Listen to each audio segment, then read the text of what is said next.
प्रभु के वचन सुनकर विभीषण जी ने हर्षित होकर उनके चरण कमल पकड़ लिए और कहा, हे कृपा और सुख के समूह श्री राम जी, आपने इसी बहाने मुझे महान उपदेश दिया। उधर से रावण ललकार रहा है और इधर से अंगद और हनुमान, राक्षस और रीछ वानर अपने अपने स्वामी की दुहाई देकर लड़ रहे हैं। ब्रह्मा आदि देवता और अनेकों सिद्ध तथा मुनि विमानों पर चढ़े हुए आकाश से युद्ध देख रहे हैं।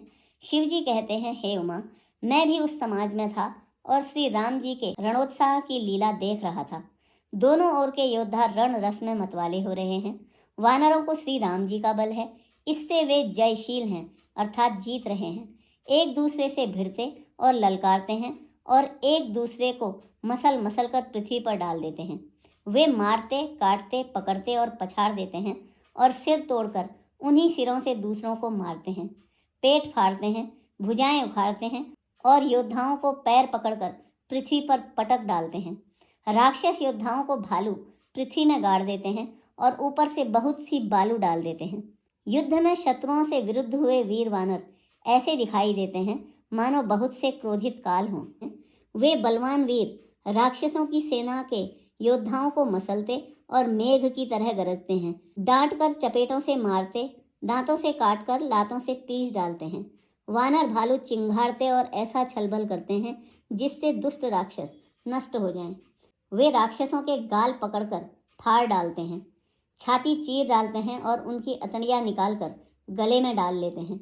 वे वानर ऐसे दिख पड़ते हैं मानो प्रहलाद के स्वामी श्री नृसिंह भगवान अनेकों शरीर धारण करके युद्ध के मैदान में क्रीड़ा कर रहे हों।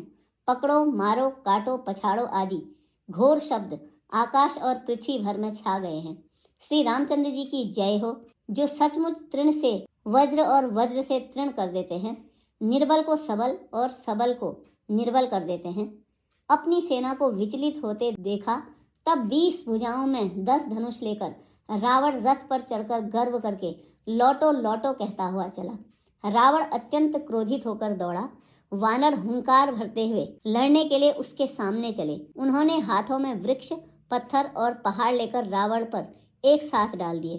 पर्वत उसके वज्रतुल्य शरीर में लगते ही तुरंत टुकड़े टुकड़े होकर फूट जाते हैं।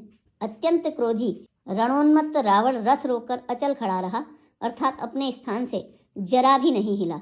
उसे बहुत ही क्रोध हुआ। वह इधर उधर झपटकर और डपटकर वानर योद्धाओं को मसलने लगा। अनेकों वानर भालू हे अंगद, हे हनुमान, रक्षा करो पुकारते हुए भाग चले।